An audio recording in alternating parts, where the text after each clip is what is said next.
Hello, welcome in or welcome back to my channel. My name is Deb from DG Reads, and I am here today to kick off a very exciting little mini-series on my channel for the Connections Reading Challenge. If you've been around my channel or my content in general, you've probably heard me mention the 52 Book Club. They put out an annual list of 52 reading prompts, and in the past, I've done the challenge as intended and read all 52 prompts in a year. This year, I put those prompts into my prompt ball machine as part of my prompt ball TBR game, and I've been enjoying using their prompts for that. They also send out mini challenges for different months and things like that. So when I saw they were doing a summer reading challenge, I had to check it out. I will, of course, have that linked down below so you can check it out as well. It's a really fun kind of scavenger hunt style reading challenge, and I'm looking forward to trying to successfully complete it over the space of a few vlogs in the next month or two. It's going to go into fall most likely, but we're in California. Southern California, summer doesn't really hit its peak until July, and honestly we've been having kind of a cold July for us. So summer we're going to count as August and September in this particular case,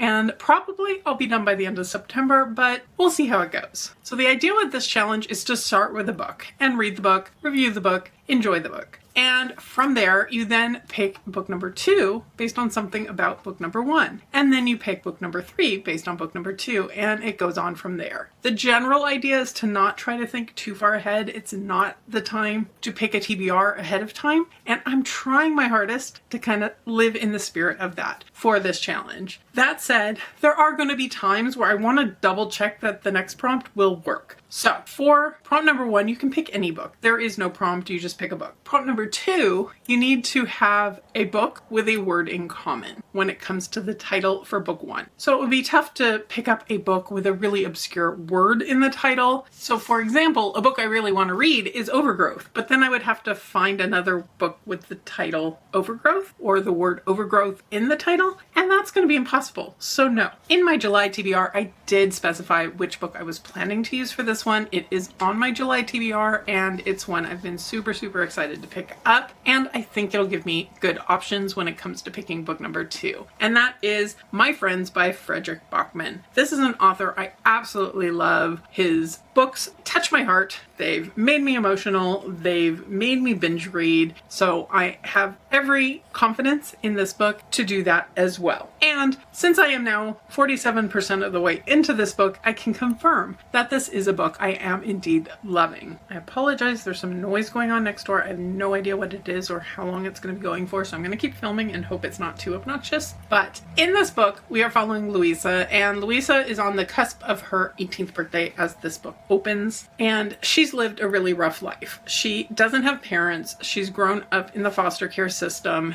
and there was one person who was her person, and this person was named Fish, but Fish has died. So she's truly all alone. She has a favorite painting. It is a painting that's called, I think it's called The One of the Sea. It's one that is by a famous artist. People love it. People spend tons of money on it. And for her, she has a postcard of it, and it's always been her favorite. She knows it's not a painting of the sea. It's a painting of 3 boys at the end of a pier, and she knows this painting is a painting of laughter. It's a painting of friendship. And she sneaks into this art gallery exhibit, something or other, to see this painting in person. She winds up getting chased off by the security and running into what appears to be a homeless man in an alley. And this changes the trajectory of her life. She winds up on this journey to figure out what the background of this painting is, more about the artist, more about the boys who are in this painting. And there's just so much about this book already that is putting me on the verge of tears and really uplifting also. We've got this relationship between Louisa and this man who knew the artist, and she rubs him the wrong way, but at the same time, he's taking care of her and he feels for her in some ways. There's so much grief going on in this book. There's so many just strong relationship moments, a story of friendship as we're getting the backstory and going back and forth in time and hearing more about these boys and their past fast, and I'm absolutely loving this. So we are off to a absolutely fantastic start, and I'm really, really eager to continue on in here and then pick my next book. So I'm going to keep reading tonight and hopefully have an update hopefully by tomorrow, because the end of July is coming quickly and I had planned to read this much sooner than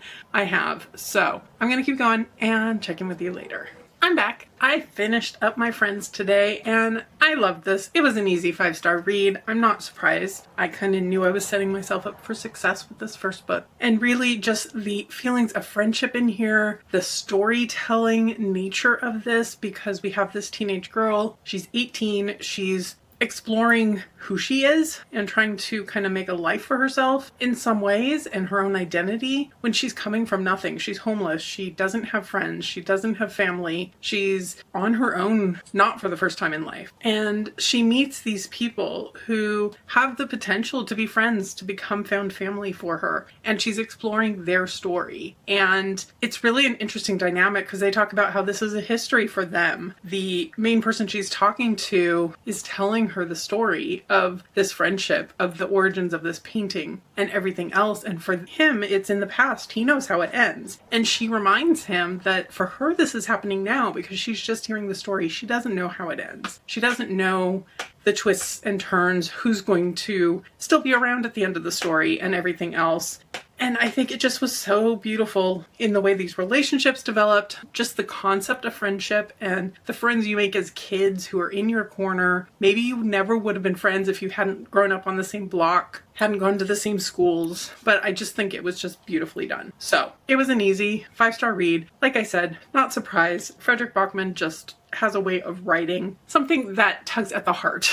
It didn't fully break down in tears, but this is the closest I've gotten in a really long time with a book. So definitely a win on multiple levels. But now I need to find a book that has either the word my or friends in it. And really I'm kind of targeting friends. I actually have a couple of options for it, but I decided after a heavier book, an uplifting book in some ways, but still one that's gonna kind of weigh, I think, on my brain for a little bit, I've decided to go the option of a thriller. And the one that I've picked out is Friends Like These by Kimberly McCreight. This is an author I have read from before and enjoyed, so I've been wanting to kind of explore some of her other books. This one came out in 2021, so it's a little bit backlist, and it's one that I can easily get on audio from the library, so I'm definitely going to be doing that. This one is following a group of friends. They are having kind of a reunion weekend in the Catskills at the home of one of them. There's a bachelor party going on. There is a need to do an intervention for one of their friends who is struggling with addiction. And there's some sort of trauma that happened 10 years in the past that kind of bonded them, but also is still weighing heavily on them. But it seems like maybe multiple of them have things going on in their lives.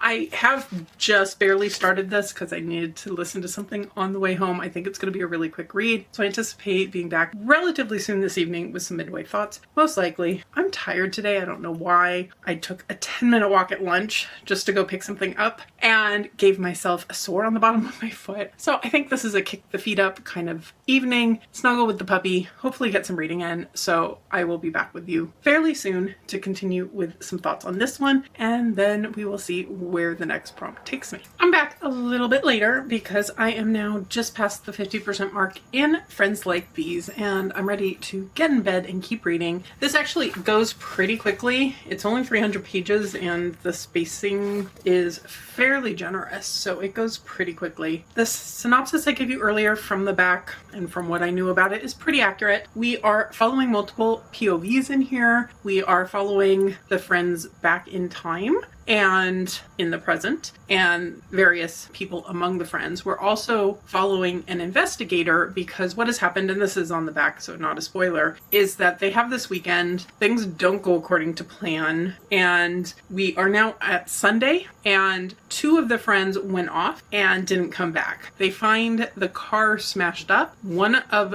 them is in the car, but they don't know which one it is. They have a lot of damage to the face, and why they can't figure out what the people were wearing when they left the house. That's my one plot hole question. But they don't know which of the friends has been found dead in the car. The other one is just missing. And that's where we're at with things. The investigator has a subplot going on. Her sister was murdered along with a friend. There are some potential similarities to this current crime. I'm assuming there's going to be a tie-in and this isn't just something random the author is throwing in. And then also we have kind of the mysteries of what happened to them when they were all at Vassar and what has brought them to where they are today, what trauma they experienced together. There was something that happened with all of them together. One of their friends killed herself after that trauma. As I'm understanding the timeline, it does jump around quite a bit. We do get that friend's POV at places. It's taken me a little bit to get hooked into it, but fairly quickly I am invested in figuring out what's going on in here. I wouldn't say it's the most gripping of thrillers, but it is holding my attention pretty well. Like I said, I got through the first half of this really quickly, so I think it'll be a quick finish. And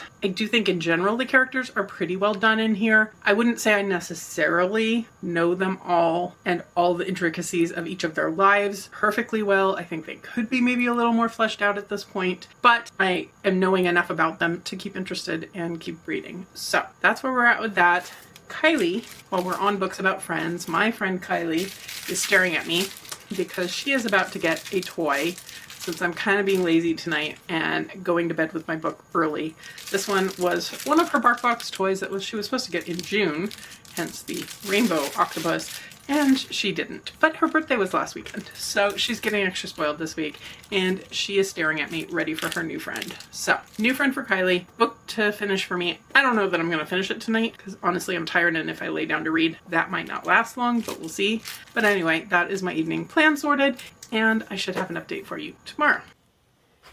Kylie had fun with her friend last night. She is not in the best shape anymore, because she discovered there's a ball inside there and determined she would get it out. But he was a good distraction. Can't say I was very productive with my friends last night, but that's okay. Okay, I think I shared some B-roll with you. That said, I did not make a lot of progress in my book last night, and that's true. But I did finish it up this morning before work, or actually no, I finished it up on the way to work and read the last 10 minutes or so as I was getting settled in at my desk this morning. So I have now finished Friends Like These, and this wasn't another 5-star win, but it was entertaining. I had a good time with it.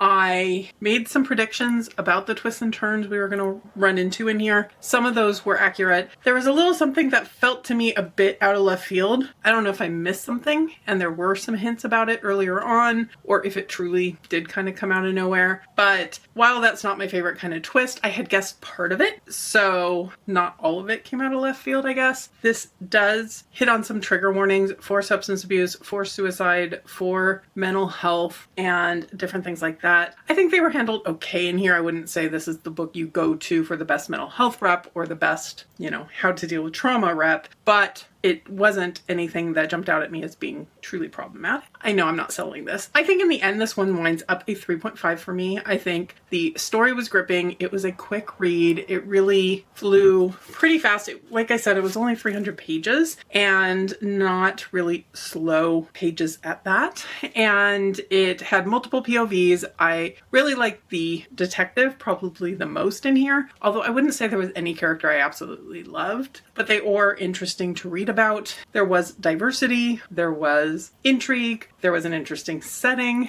and I think that leads quite well into the next prompt. So for prompt number 3, I need to find a book set in the country where the previous author comes from or lives. The author of this one, Kimberly McCreight, I'm just going based on what their bio on the back says. It says she attended Vassar College, which I believe is in New York, graduated cum laude from the University of Pennsylvania Law School, and currently lives in Brooklyn, New York. So I need to find a book set in the United States. The United States is big. I feel like I made this a little easy on myself. So I was kind of thinking maybe I'll try to find something a little more specific to her, so New York or Pennsylvania. And that's where I kind of run into type of moment. Why am I trying to make this more difficult? Everything I can think of set in New York, I've read already, and I don't know off the top of my head about Pennsylvania. I think I might have an idea though. So give me a minute and I will be back. Okay, so I did find something, and that is With a Vengeance by Riley Sager. This is actually on my August TBR. It was supposed to be on my July TBR. I didn't get to it, but I postponed this kind of purposefully because the buzzwords for August from Buzzwordathon from Kayla at Books and Lala has transportation on the cover, train, and with in the title, With a Vengeance. So I think this is perfect for August. I know I believe it's the Literally Dead book club meeting is this coming weekend for this book. So it would be great to make this my first read of August. And it is a book I received from Once Upon a Book Club box. I have a rather massive box over here. And I'm not going to spoil any of the contents, but I do have a large box. It comes with a signed signature plate, a print, a bookmark, and then some gifts that I will get to open as I read the book. They always have such cute packaging. Like this little box is shaped like a suitcase for traveling on a train. I saw something was wrapped with train wrapping paper, which is fun. So anyway, that'll add some extra excitement and encouragement for me to speed through this book. And going back to the idea of Pennsylvania and New York, as far as I know, this has nothing to do with New York, but it does mention the train ride is from Philadelphia, which is where the University of Pennsylvania Law School is located, to Chicago, and therefore there's a little bit of a tie-in. Obviously set in the US, that's the basic prompt that I have to hit. It is set in 1942, which has me a little bit nervous because historical has not been my favorite lately. We've got 6 people aboard a train. They are the 6 who were responsible for Anna's family's downfall. She's ready to get some revenge against them, but then somebody dies and it's not what she had planned. And that's all I know. I've been seeing some mixed reviews about this, so I'm going in with cautious expectations, but I do generally enjoy Riley Sager. I don't think there's any of his that I've absolutely hated. So I'm hopeful to at least have a good time. I'm also wondering if this might work for the 7 or more colors on a cover prompt for the hardest reading challenge you'll ever do, because we've certainly got teal. We've got a couple shades of blue here, from dark blue to more tealy. There's yellow, there's black, there's various shades of brown in the brickwork here. I feel like this one could potentially work for that as well. So anyway, I'm gonna go ahead and get started on this one while I make some dinner. We're having tacos tonight. It was just kind of a bummer of a day in general. Work was just annoying. People weren't responding to emails. My foot's still hurting from yesterday, and I had a smoothie delivery, which is fun, but instead of bringing it to my office, they decided to leave it in the lobby of the building where anyone could just grab it. So I had to like duck out of work and run and do that. Not the best idea when you already have a hurt foot to be having to do all this extra walking around and finding packages. So it was just kind of one of those days. So taco dinner, comfort food, hanging out with Kylie, reading a book, opening some presents, and all of this sounds like a good thing. Before I forget, I do have a discount code if you are at all interested in Once Upon a Book Club box. This is not a sponsored box. I purchased this one, but I do have a discount code, which is DGReads10 if you want a discount on your first purchase from them. As of now, there is still this box in the shop, many other boxes, and they have the regular subscription services as well. So anyway, I'm rambling at this point, but I will be back once I have some thoughts for you on this one. I'm here with some midway thoughts on With a Vengeance, and I would say at this point I'm about 45% of the way through, I think, and I'm liking it enough. I think going into this expecting more of a classical mystery, isolated setting type of a read, set the right expectations for this. We are following Anna, and she is looking for revenge.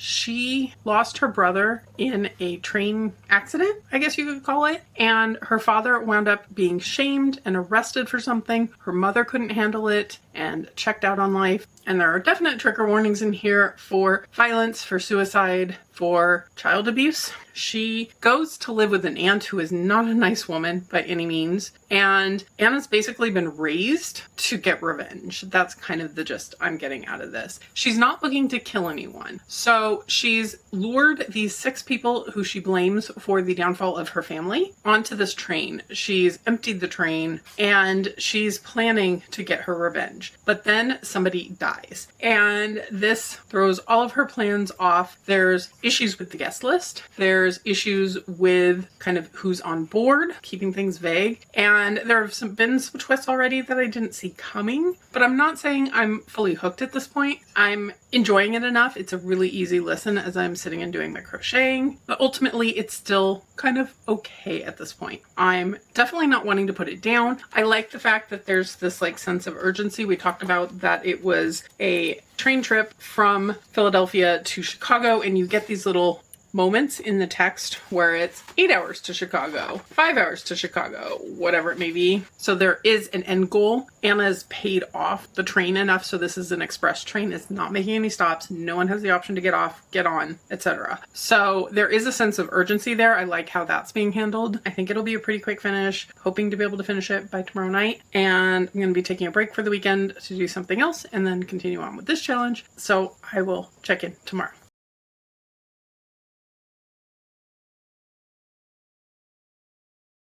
Hello and happy Saturday. I have now finished up with A Vengeance, and generally I enjoyed this one. I would say it didn't blow me out of the water. It wasn't a new favorite. It wasn't can't put it downable, but it did hold my attention really well. It was a fun one to crochet with. It was a fun one to have kind of a matching crochet project with.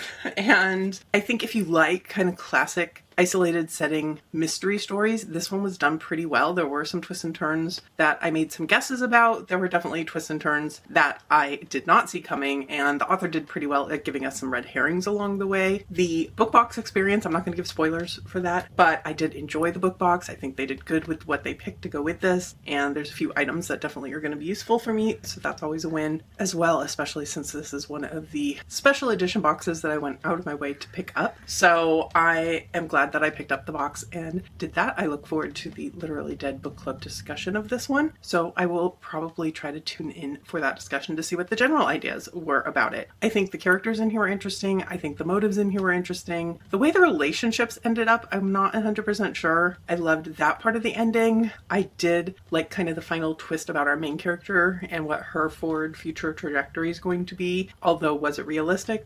Maybe not so much. So overall, I think this one's a 3.5 for me. It was entertaining. It was a good time. I'm glad I read it. Not something that's necessarily going to stick with me super long term, but still a good time.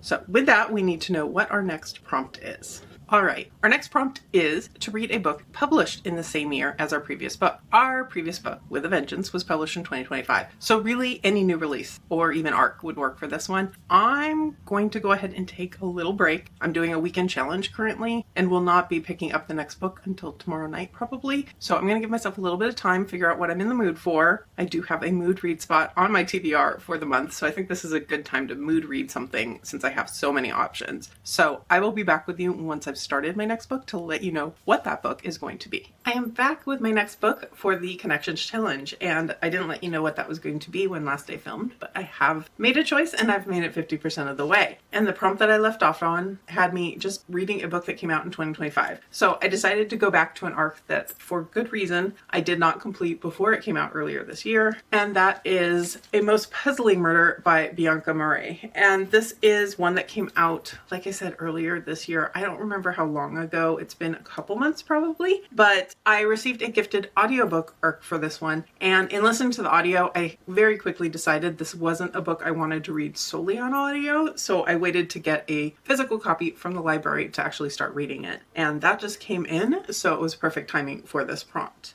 In this book, we're following Destiny, and she's had it very rough. She's pretty much alone and isolated in life. She's had a lot of major losses, including the loss of her best friend, and this has left her depressed and almost shut in. She's afraid of cars. She's afraid of a lot of things, but also she doesn't know who her parents are. So she gets an invitation, and it is a mystery what exactly this invitation entails, but there's a puzzle inside it. And once she figures out and decodes the puzzle, it promises that if she shows up for this job that she's being invited to interview for, that she didn't even apply for, she will find out some secrets about her family. She's a very interesting character because she is known for being able to solve enigmas, and she's kind of made a name for herself for this, so it's not totally out of the realm of possibility that someone would learn about her and track her down. She also has premonitions that seem to come true. She also has this kind of weird ability that if she she sleeps, her subconscious can leave puzzles and notes for her to kind of direct her on what route to take in a mystery. And this is a mystery. She winds up going to this isolated island. There's no internet, there's no electricity, there's no cars. Car part works well for her. And she shows up, and then there's some sort of confusion because she wasn't supposed to be there yet. The family there are the Scruffmores, and they are a royal family. They are some sort of family that flies mostly under the radar, although how that's the case when a couple of them are influencers, I'm a little bit confused about. The family has magic, and that I also wasn't expecting when I first picked up the book. So it is some sort of magical kind of line of witches. They are having a lot of internal family politics and power struggles. There are 2 wives, or an ex-wife and a wife, and each of them has children. There's definitely some body image stuff going on in here. Our main character is not really pleased with how she looks. She's overweight,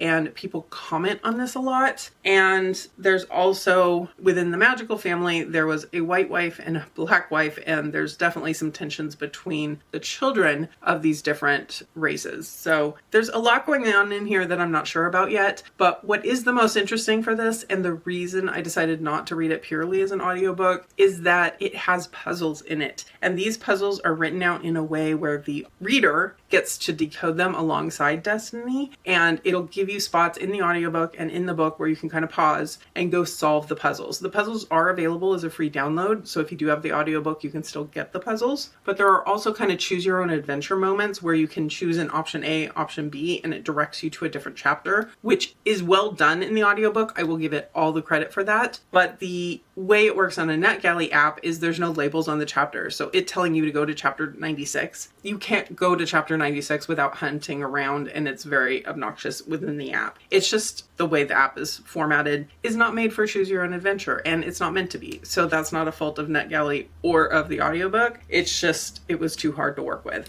because at the back you get the solutions to the riddles. If you don't want to do them for yourself, you also get like some bonus content once you've solved riddles. You get outcomes to the choose your own adventure. There's like thought questions and things like that, and each one will direct you to a different answer. So with that, I wanted to pick this up physically, and I'm glad that I did because I am enjoying my time with it. The chapters are either in Destiny's POV or chapters from one of the family members of the Scruffmores, and they're different internal monologues and thoughts, and the family's all coming together at the island at this point in time. The father is kind of in a position where he's supposed to be stepping down, but he doesn't really seem to like his son, who would be the natural heir. And so there's a lot of, like I said, family politics and stuff going on. And it took me a while to kind of figure out who was who, what was going on, how these things might wind up linking together. But I think as I've gotten to the 50% mark, I'm definitely more hooked on what is going on in here. The puzzle element's really fun. The thought experiment element is really fun. It's just a really unique reading experience. So I am very eager to continue on in here, and we'll report back at the end.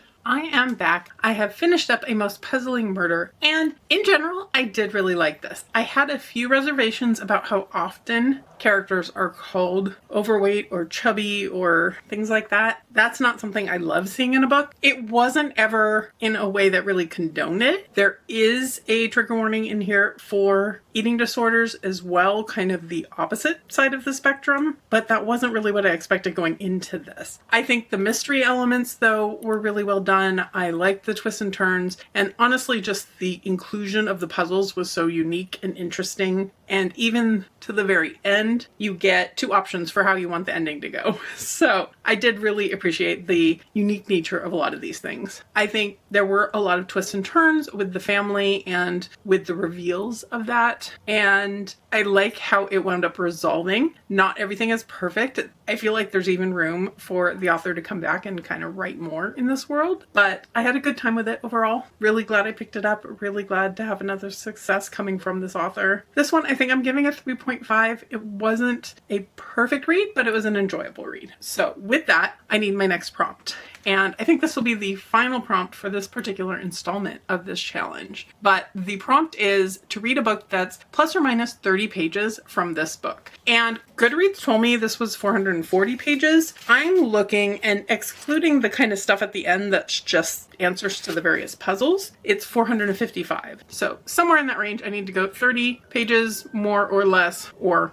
within that range. So I do have a book in mind. I don't have it with me. I actually don't have a copy of it, but I'm pretty sure I can get it from the library. So I want to double check that. It's a buddy read I'm going to be doing with my friend Nat, and it's My Salty Mary, which is one of the Mary's books in a series. I know one of the authors is Cynthia Hand. I'm going to have to give you the other author names when I come back because they're completely escaping me right now, and I don't have any devices I can look it up with. So assuming I can get that from the library, I will be starting that. I am actually ready to put my PJs on and probably sit down with Kylie a bit and do some crochet. I'm in between projects a little bit. I'm working on that scarf still that I think I showed you guys, but I decided since it is still summer, I should pick up my summer crochet along.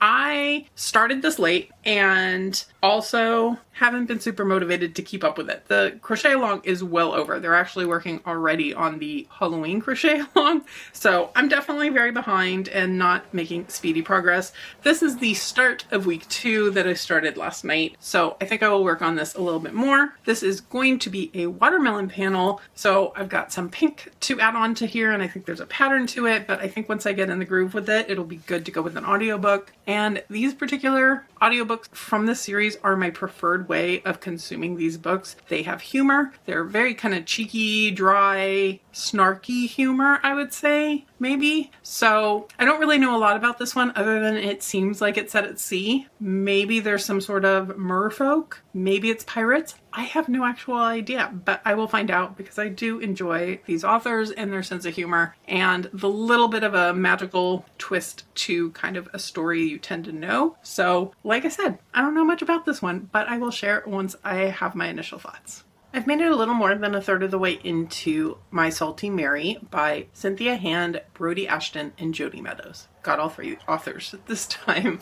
This one is a fun read. It's a quick read like I expected it to be. I worked on my watermelon panel last night, listened to it, and I'm now about a third of the way into it. So before I leave for work for the day, I wanted to give some initial thoughts. In this one, we're following Mary, and she is the Little Mermaid of Little Mermaid fame. She comes from under the sea. She fell in love with a human. She got her legs so she could be part of the human world, and things didn't quite go according to plan. The prince she was in love with liked her enough, but he found someone prettier and curvier and got married and took the crown that was her mother's, and she pulled out. He thought she was giving it to him. It was a whole thing. So with mermaids, if their heart is broken by their one true love, they turn into sea foam and no longer exist. She's kind of expecting this is going to be her fate as she watches the love of her life get married to someone else. But she winds up in the sea. She winds up rescued from the sea by pirates on a pirate ship. And she finds her new love, the love of being a pirate. She's flying under the radar as Mark, pretending to be a boy amongst the pirates. And she finds her true calling. When the captain of the ship is under the weather, let's say, she steps up and she commands the ship. She's working her way towards taking over the ship, potentially. She has a best friend where there's a potential romance there, and some other pressures on her as well, potentially to stand up for the rights of women amongst pirate kind, maybe. I'm not sure exactly where we're going to go with this, but I am having fun with it. I wouldn't say I'm entirely hooked, and that wasn't an intentional pun. I am really enjoying all of the puns in here. The pirate names and the allusions to other pirate lore that we would be familiar with is top-notch and really well incorporated, I think. Much like their other books, you get these little nods and asides to the reader, which I do really enjoy as well. Little quips and insights and kind of just asides that aren't part of the narrative, but do add something to the unique way these stories are told. Our protagonist also has the last name Reed because she is a reader. She loves books, and I'm enjoying those nods as well to her reading, to her using that as escapism. There is definitely some relatable nature to that. So I'm going to go ahead and keep on reading, and I will be back with you once I have some final thoughts.